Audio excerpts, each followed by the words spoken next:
see some tans, probably some really bad golf games, and as we get started here, I just want to say, first of all, really excited to be back. When the players come back, there's just so much energy. I know we've been back for a week, but to have everybody back and kind of see what everything that they're doing over the summer, and so it's good to get back, get to work. We got a lot of work to do.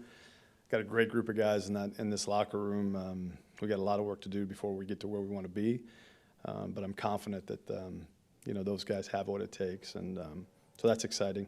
I also want to touch a little bit on Kenny Clark and our extension that we were able to come to last night. He is the model player that you kind of want to build a program around. Obviously, he's a great player, has been as consistent as you could ever imagine, and we're just really excited to kind of be able to extend him and then let him lead that group for the foreseeable future.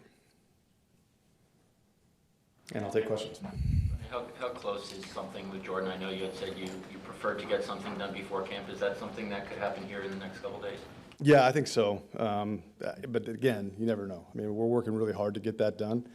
I think it's really important for us. At the same time, the thing that I have confidence in is that we both want the same thing, right? We want Jordan here for a long time, give him that stability for him, and it gives us some stability for our group as well. So, Russ is doing a great, a great job with, David Mulugeta and their team. Got two people who are very experienced with this, so I'm optimistic. These are big deals. It takes time. They're not as easy as some people may think. Has he or any of his people expressed any reluctance to practice or play any preseason until you get it done? Or? No, that's a good question, Rob. So yes, I think it was Saturday night. They kind of informed us that until we get something done, that he would not practice again.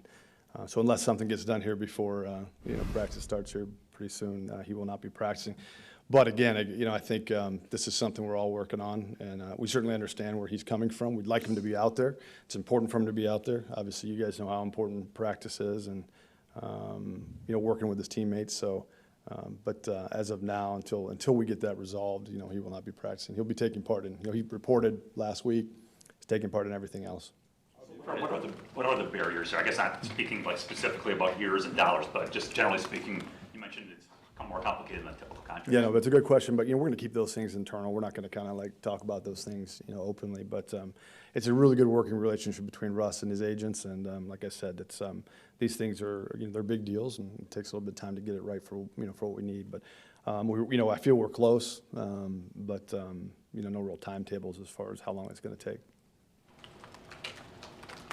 When you negotiate with a quarterback, how do you kind of marry, we want to certainly give you what you deserve, but at the same time, your number's going to affect what we're able to do, kind of down the line? Yeah, certainly that's part of the process. And, we're aware of that, they're aware of that. And it's really just finding common ground, which, again, we're really fortunate to have Russ kind of in the role that he's in. He has so much experience, and, just, again, confident that we'll find that common ground hopefully soon. Goody, is it?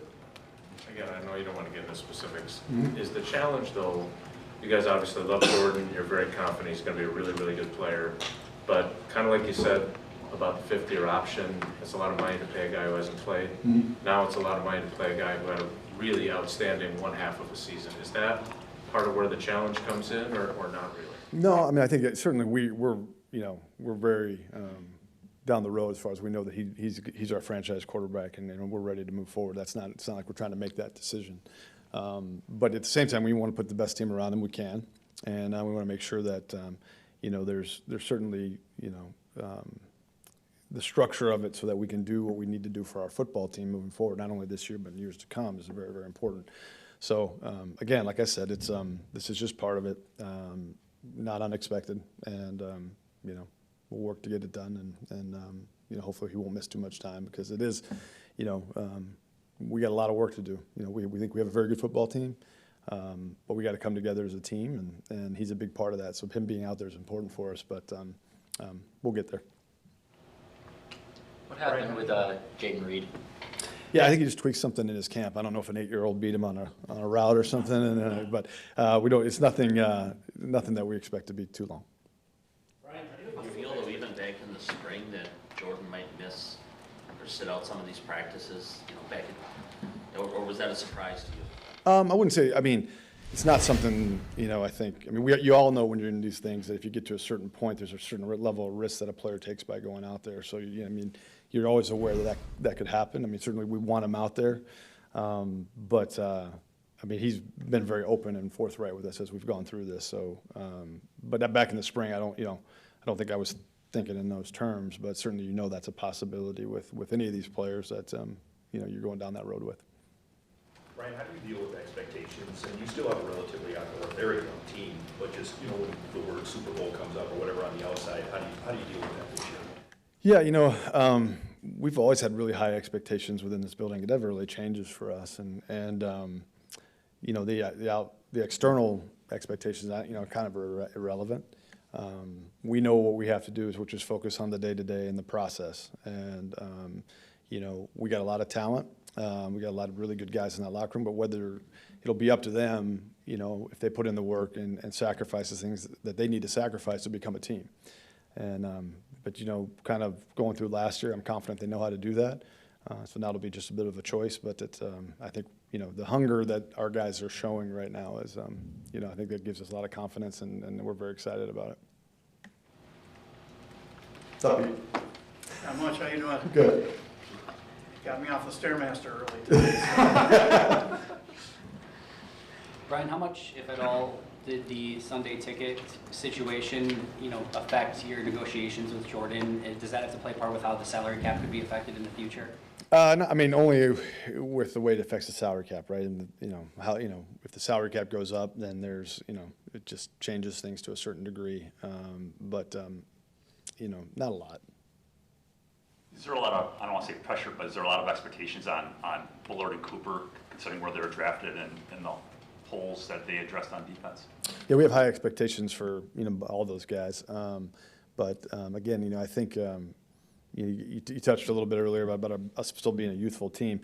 We might be young from an age perspective, but a lot of those guys have pretty good experience, for as young as they are. So I feel really good about these young guys coming in and how they've approached things so far. Training camp's a whole different animal, and obviously the season is as well. So we'll see, but I think we have a lot of high expectations, not only for the rookie class coming in, but certainly some of the returning players.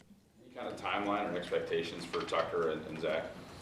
Well, so yeah, Zach's going to come off PUP this morning, so he'll be out there today. He'll be a little limited as we get going here, but he's doing great. So Zach will be out there. Tucker's going to be a little bit longer, but they're both, doing very well, probably ahead of the curve. So again, I don't think it's anything we're concerned about right now.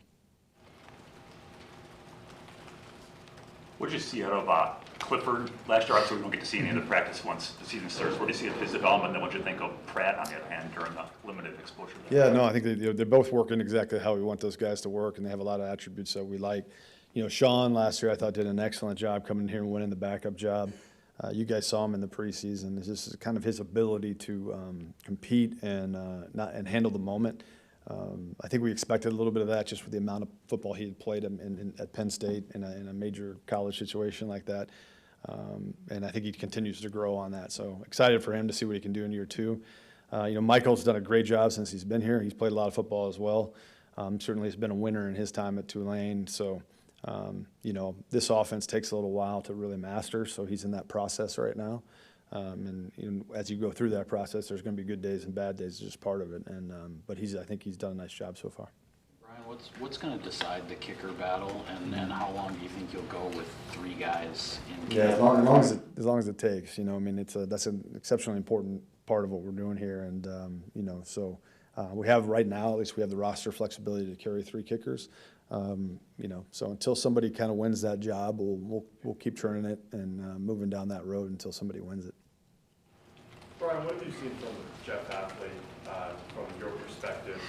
Obviously with Matt LaFleur, he was talking a little bit about it's nice to have another head coach in the room. Mm-hmm. From your perspective, what have you seen? How he's been able to handle being back in the NFL? Yeah, you kind of hit it. I think a lot of guys that have been head coaches before, I think do have that 30,000-foot view sometimes, and maybe a little bit more long-term thoughts, and have gone through some things. But he's exceptionally bright. Just really like his kind of his style with our players. And just it's a really cohesive group. so far. Again, it's early, but like to see their kind of, Jeff and how he's leading that, the defensive staff, their teaching methods and how they go about it. It gives us some confidence for sure. Can you update on Catan? I know he told us he'd be ready by training camp. Yeah, doing well. I don't think it should be too much longer, but he's doing well. Just got a couple of hurdles to clear, and then once he does that, he'll be out there. Hey, Goody, you kind of said after last season, the success you had that kind of confirmed your idea that it's a young man's game. How do you feel about how young guys handle success and maybe handle expectations, right? Like last year, there weren't huge outside expectations. How do you think this group will handle kind of a totally different dynamic? I think it remains to be seen. I do have a lot of confidence in the individuals. How they handle it individually and as a team, we'll kind of see. But again, for me, it's just I think it's the constant. I think Matt and his staff do a fantastic job. Not only that, but our support staff, that supports all these guys, do a great job. And trying to preach to these guys that it's the day-to-day process. And no matter what the result is from game to game or practice to practice, that's where the focus has to be. And it's this game. It's hard. It's hard, and it never stops. And I think if you think you've arrived, it's going to be taken away from you pretty quick. And sometimes young guys don't maybe realize that, but I think we have some pretty good examples. We were talking about Kenny Clark before. I mean, you talk about somebody who is consistent in his preparation, the way he goes about his business as anybody. Every rookie that walks through here, we preach to him, to look at somebody within our locker room that has done it the right way and has had a lot of success and try to take what you can from those guys. And I couldn't think of a better person than Kenny to do that with. So, and we've had a number of them around here, but those are choices that guys make along the way. And again, I do have to give a lot of credit to Matt and his staff and how they approach that with our young players, and it really served us well last year. And so again, it remains to be seen, but I do have a lot of confidence that these guys will handle things the right way.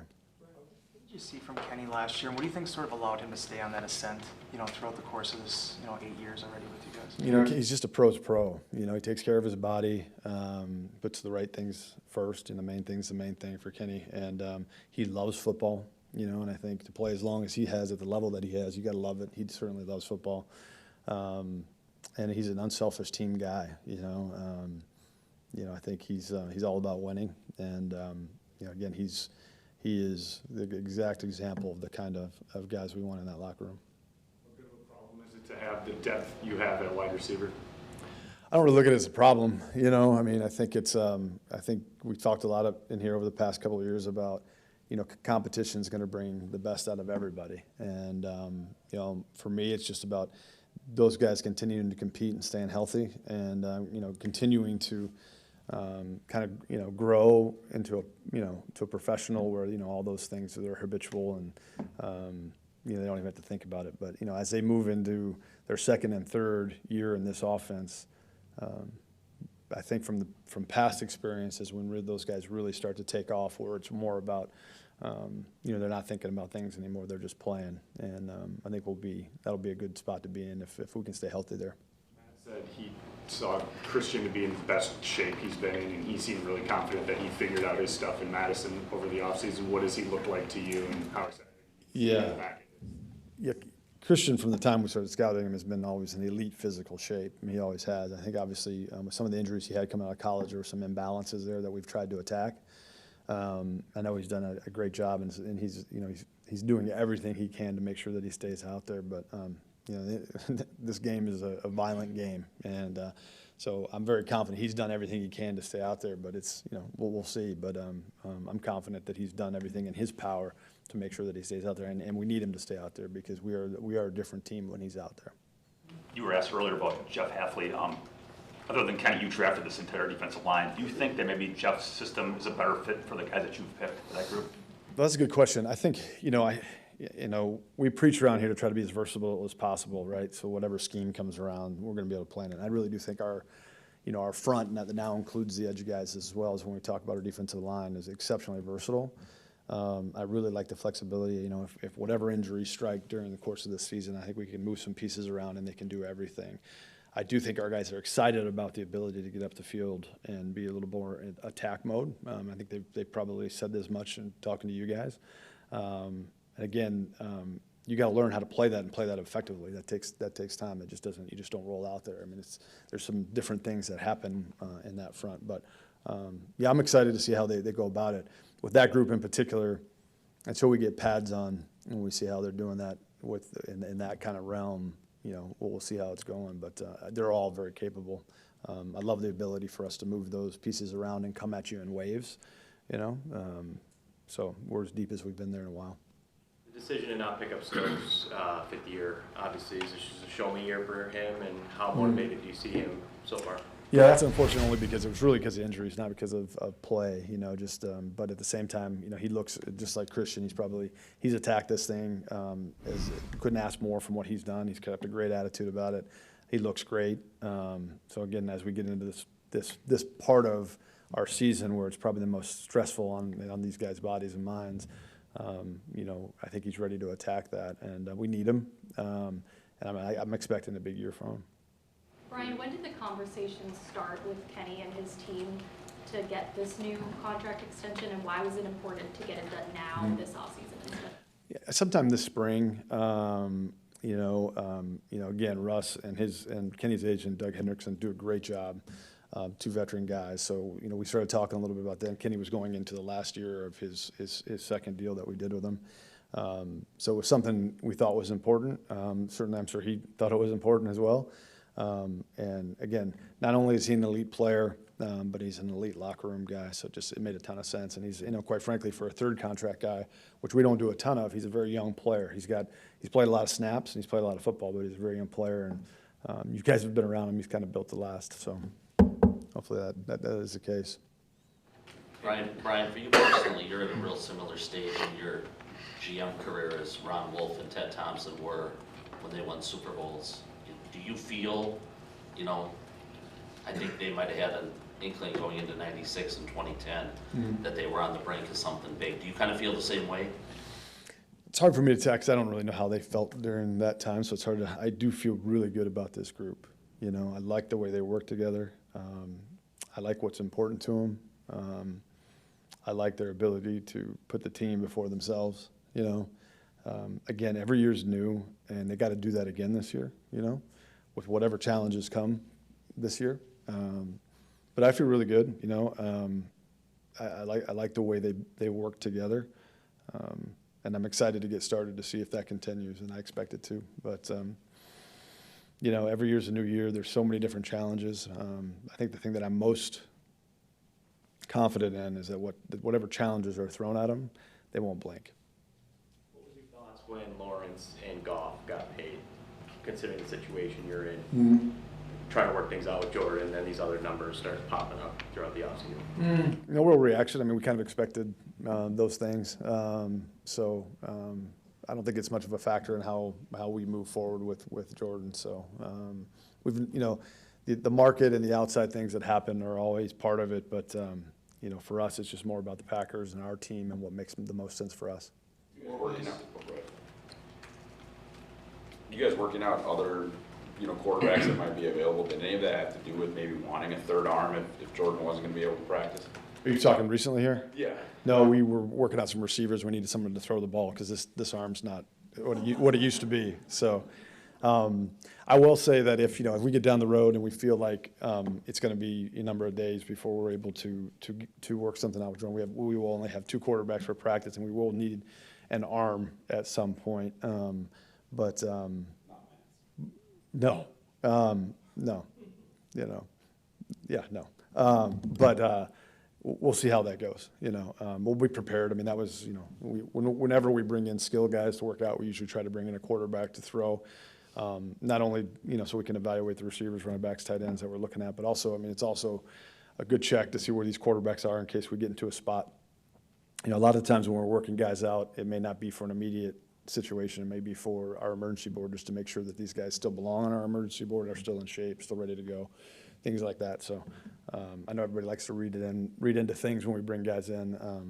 It's usually something like that. Well, if your arm was ever good, you were a linebacker. Easy. I could pitch the ball like anybody. Yeah. second. It makes Preston Smith the outlier on your roster, being the only 30-year-old that you have, I think. Why was it so important to keep him on this team, and what does he give this team in that role?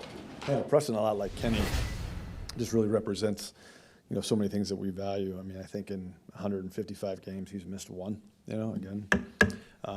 But his attitude that he brings to practice each and every day, the leadership he shows to our players, and the guy can still really play, and since we've picked him up in that 2000, I guess it was 19 free agency class, I mean, he's been there every day, you know what I mean, and he's still very much hard to handle for those tackles. So yeah, he's a major part of our football team. In terms of locker room, I know the players know this better than you do, but do you get the sense that not only is McKinney bringing you a potential elite level player, but maybe a cultural impact that goes beyond just how good he can be as a player? I do. I think, he certainly did that in New York. I thought he did a really good job. He was a defensive captain there from a very young age, which is, you don't see a lot. And I do think he's played a lot of football, even though I think he's still just 24. Guys like him don't come around very often that have played that much at a high level and led like he had. So, yeah, again, it's a new season, and all those things, that equity that players build, they don't just happen walking in the door. Usually, you got to earn it and you got to build it. And but so far, from what I'm seeing from him, he's as advertised.